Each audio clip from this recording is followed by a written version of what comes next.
తలకిందులు చేస్తాయి. అది మొత్తం యావత్ సమాజాన్ని తలకిందులు చేస్తుంది. అట్లాంటి శక్తి ఆ శబ్దాలకు ఉంటుంది.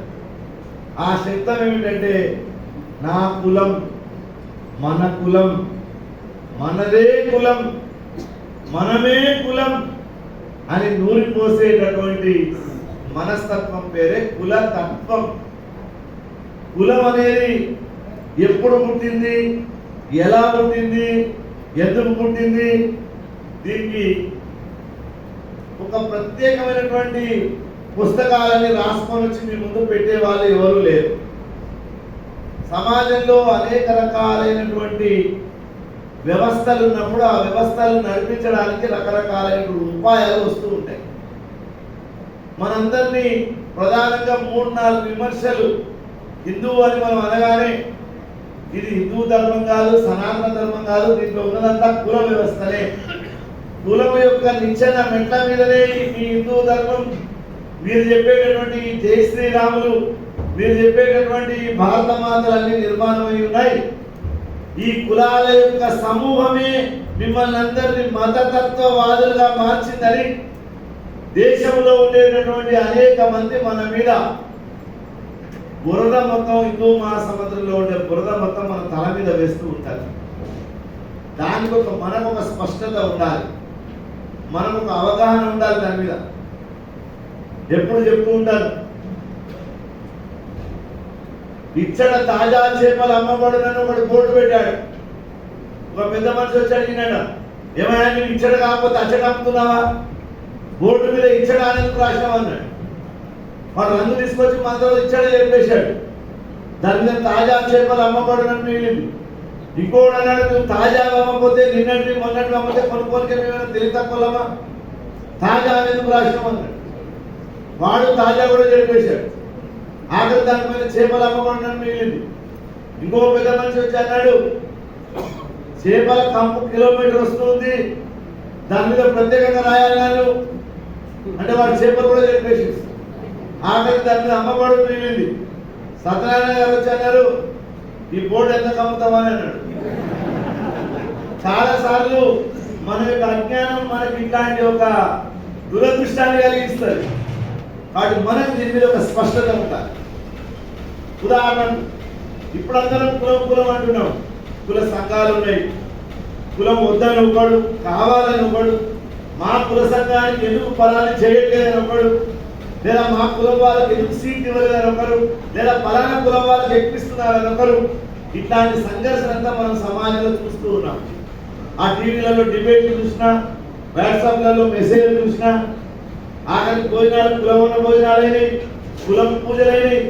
ఈ మధ్య కాలంలో పెళ్లిలలో కొంతమంది ఆడవాళ్ళు పెళ్లి అన్నం భోజనం చేసిన తర్వాత చక్కని పట్టు చీరలు కట్టుకొని ఒకరి తర్వాత ఒకరు వస్తూ, మేము పలానా కులం వాళ్ళం, మా దగ్గర డబ్బులు ఎక్కువ, పలానా కులం వాళ్ళం మాకు భూమి ఎక్కువ, మేము పలానా కులం వాళ్ళం మాకు బల్బు ఎక్కువ, పలానా కులం వాళ్ళం మా దగ్గర సొమ్ములు ఎక్కువ, పలానా కులం వాళ్ళం మేము అందంగా ఉంటాం, పలానా కులం వాళ్ళం మేము ఎవరికి భయపడం. ఇలాంటి వీడియోలు చేసి పెడుతూ ఉన్నారు. మరి దీన్ని మంచిగా అందామా, చెడ్డకందామా, సమాజంలో ఏమైనా లాభం కలిగించే విధంగా ఉందా, నష్టం కలిగించే విధంగా ఉందా? ఈ కన్ఫ్యూజన్ అంతా మనకు మనసు నిండా నిండిపోయి ఉన్నది. ఇంకో మాట ఏమంటారంటే, అసలు ఈ కులం ఎట్లా పుట్టిందని పెద్ద పెద్ద మేధావులు, బాగా పుస్తకాలు చదువుకున్నటువంటి వాళ్ళు, చాలా పరిశోధన చేసినటువంటి వాళ్ళు, ఆ వర్ణ వ్యవస్థ అని ఒకటి ఉన్నది. ఆ వర్ణ వ్యవస్థ ద్వారానే ఈ కులాలని నిర్మాణమైనవి. కాబట్టి ఇప్పుడు పుట్టిన ఈ కులాల వాళ్ళందరూ కూడా ఆ వర్ణ వ్యవస్థలోంచి పుట్టుకొని వచ్చారు. ఆ వర్ణాలు 4 ఉన్నాయి. ఆ 4 వర్ణాల వల్లనే మొత్తం ఈ భారతదేశానికే ప్రమాదం వచ్చింది అని వాళ్ళు ఆరోపణలు చేస్తున్నారు. వీటన్నిటి, ఈ ప్రశ్నలన్నిటికీ కొంచెం జవాబు తెలుసుకునేటటువంటి ప్రయత్నం చేద్దాం. నిజానికి ఋగ్వేద కాలంలోనే వర్ణ వ్యవస్థ ఉన్నది. మనం ఏ విషయాన్నైనా తెలుసుకోవాలంటే మన ఆలోచనతోటి, మన పరిశోధనతోటి, మన దృష్టికోణంతో మనం చూడాలి. కళ్యాణ్ జ్యువెలర్స్ లో నగర కొనుక్కోమని నాగార్జున చెప్తాడు, దాన్ని తీసుకుపోయి ముత్తూట్ ఫైనాన్స్ లో కుదరబెట్టమని ఎక్కడే చెప్తాడు. వీళ్ళిద్దరు దాన బాగాలేదు, మా దాన కొనండి అని ఎక్కడే చెప్తాడు. మంది బుర్రల మీద మనం తల పెట్టినామంటే మన బుర్రకి ఏముందో మన జ్ఞానం మనకు అర్థం కాదు. నిష్పక్షపాతంగా ఏ కులం అనేటటువంటి వంపు లేకుండా ఎటువైపు మనం వరగకుండా దాన్ని ఒక 10 నిమిషాలు దాని మీద మనసు పెడదాం. నిజంగా వర్ణ వ్యవస్థ ఎందుకు ఏర్పడ్డది? ఇప్పుడున్నటువంటి రాజకీయ ప్రేరేపిత సామాజిక ప్రేరేపిత వర్ణము కాదు. వర్ణం అంటే ఒక రంగును చూసి వ్యక్తులు నిర్ణయించినటువంటిది కాదు.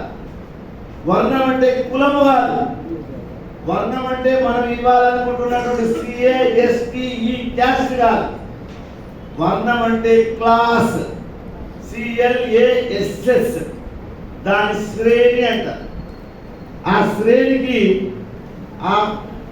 ఆ క్లాస్ అనేటటువంటి దానికి ఎలాంటి నిర్ణయాలు ఇలా ఉండాలని ఎవడు రాజ్యాంగంలో ఇక్కడ రాయలేదు.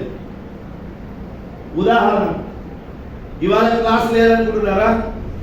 2026లో ఇంత మోడర్న్ సొసైటీలో శ్రేణి ఉన్నది. ఈ రోజు కూడా తరగతి వ్యవస్థ ఈ రోజు ఉన్నది.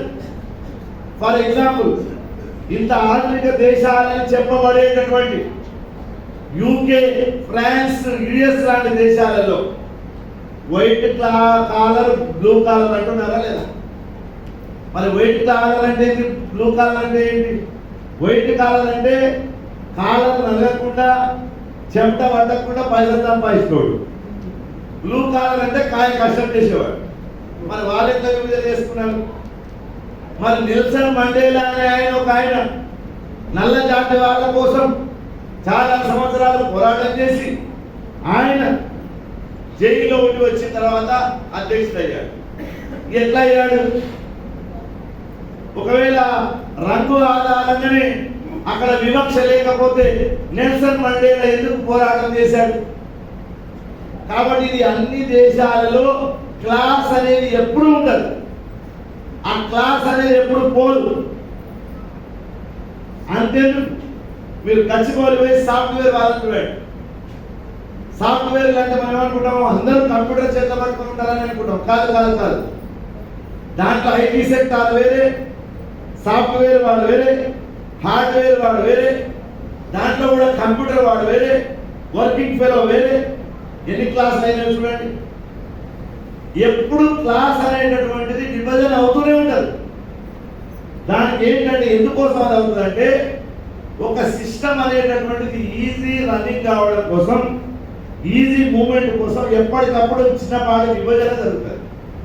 ఫర్ ఎగ్జాంపుల్ ఇక్కడనే అనుకోండి, మీరు అందరు వచ్చారు, ఇంతమంది వచ్చారు, 350 మంది వచ్చారు. మరి ఇంతమందికి కార్యక్రమం చేయాలంటే, మీ అందరికి భోజనం చేయాలంటే, మీ అందరికి ఉండే వసతి చేయాలంటే, మీ అందరూ పడుకోవడానికి వసతి చేయాలంటే, మీరందరూ వినడానికి వసతి చేయాలంటే, మేమందరం ఇక్కడికి రావాలంటే కొంతమంది పని కట్టుకొని పని చేసినటువంటి వాళ్ళు ఉన్నారు కదా.